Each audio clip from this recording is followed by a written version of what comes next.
गुरु गोविंदऊ खड़े काके लागू पाए, बलिहारी गुरु आपकी गोविंद यो बताए। हमारे सनातनी वेद पुराण और ग्रंथों में भी गुरु की महिमा अपरंपार है। देवताओं ने भी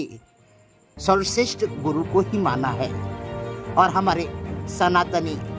हिंदू भाई बहन भी गुरु पूर्णिमा को लेकर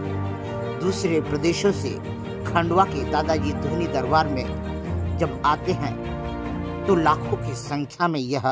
भक्तजन जहां लंबी लंबी कतारें लगाकर बड़े संयम के साथ दादाजी धूनी वाले पर ध्वजा चढ़ाते हुए दर्शन और प्रसादी का लाभ लेते हैं, वहीं पर इनकी व्यवस्थाओं में नगर निगम खंडवा से लेकर जिला प्रशासन और अन्य जो निजी और व्यावसायिक प्रतिष्ठान हैं वह भी सेवा कार्य में जुट जाते हैं।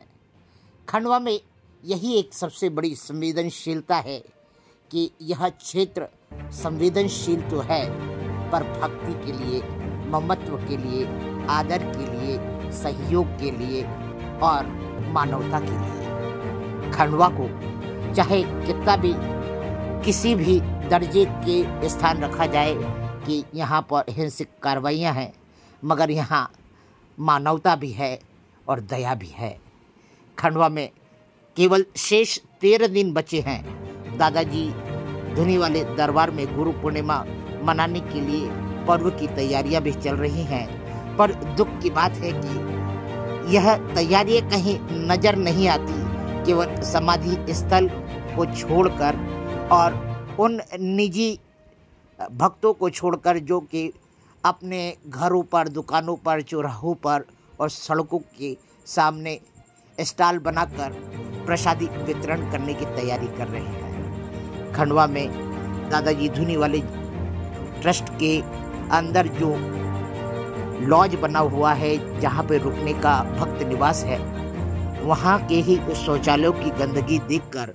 और आसपास की गंदगी देखकर मन दुखता है कि ट्रस्ट ने अभी कोई भी तैयारी नहीं करी है। वर्तमान में शौचालयों की संख्या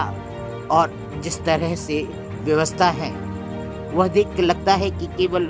भक्तों को प्रसादी वितरण कर गुरु पूर्णिमा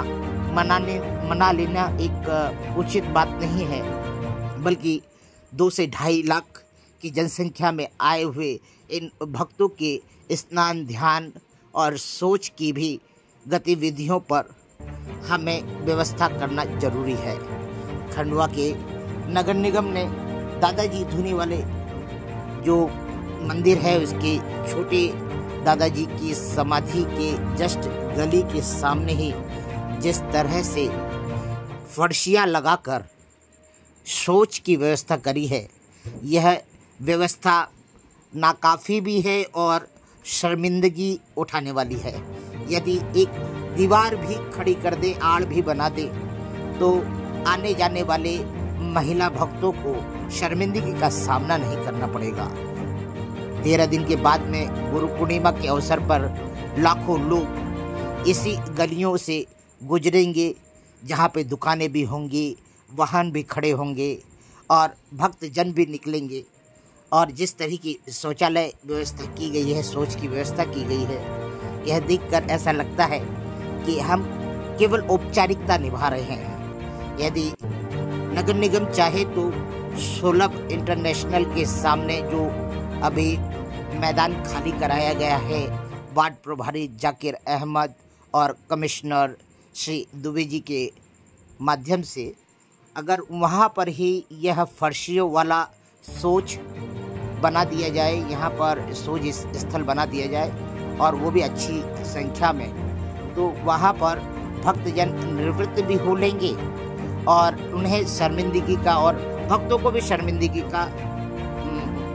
माहौल नहीं बनेगा। क्योंकि सबसे बड़ी बात यह है कि सीधे छोटे दादाजी दरबार के सामने ही यह शौचालय बनाकर गंदगी का एक प्रतीक खड़ा कर दिया गया है, जो कि पूरे सुंदरता और पूरे परिसर को एक यह जो शौचालय बना है ये दागनुमा लगता है। यदि यही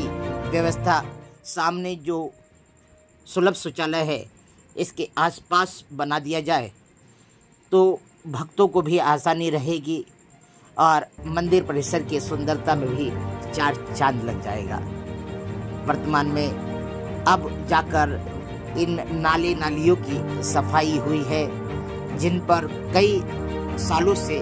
आम जनता गुहार लगा रही थी। आज भी नालों में झाड़ियों का माहौल बना हुआ है, चारों तरफ अभी भी झाड़ियां हैं, जहरीले जीव जंतु हैं जो कि आए दिन इस सुलभ शौचालय के परिसर में दिखाई देते हैं। खंडवा की पावन धरती पर 21 जुलाई को जहां गुरु पूर्णिमा मनाने की तैयारी में शहर जुटा हुआ है, वहीं पर नगर निगम भी व्यवस्था में लगी तो है। इस गुरु पूर्णिमा के साथ में बरसात भी अपना दस्तक दे चुकी है, पर अभी भी नाली और नालों में गंदगी का साम्राज्य बना हुआ है। कई बार जेसीबी से साफ कराने के बाद में भी ये नाले उफन कर फिर कचरे का साला बना देते हैं। इस नाले में लिखा है, आओ खंडवा को स्वर्ग बनाएं। और स्वर्ग तभी बनना संभव है जब आम नागरिक की सहभागिता 100% हो। प्रशासन और निगम के कर्मचारी और अधिकारी काफ़ी नहीं हैं खंडवा की स्वच्छता को लेकर एक विशाल माहौल बनाने के लिए, वातावरण बनाने के लिए। इसमें नगर निगम के कर्मचारियों के साथ आम नागरिक भी जुड़ना चाहिए, जो कि अपने एक संकल्प लेकर उन लोगों को अपने खंडवा की सुंदरता और स्वच्छता के लिए आगे आना होगा, क्योंकि 2.5 लाख जो जनसंख्या आने वाली है, इनको केवल निगम का अमला और ट्रस्ट के सेवादार ही नहीं संभालेंगे, बल्कि यह सबसे पहले यदि संपर्क में आएंगे तो आम नागरिकों के संपर्क में आएंगे। इसलिए खंडवा का आम नागरिक जब स्वच्छता पर ध्यान देगा तो बाहरी लोग भी स्वच्छता पर ध्यान देंगे।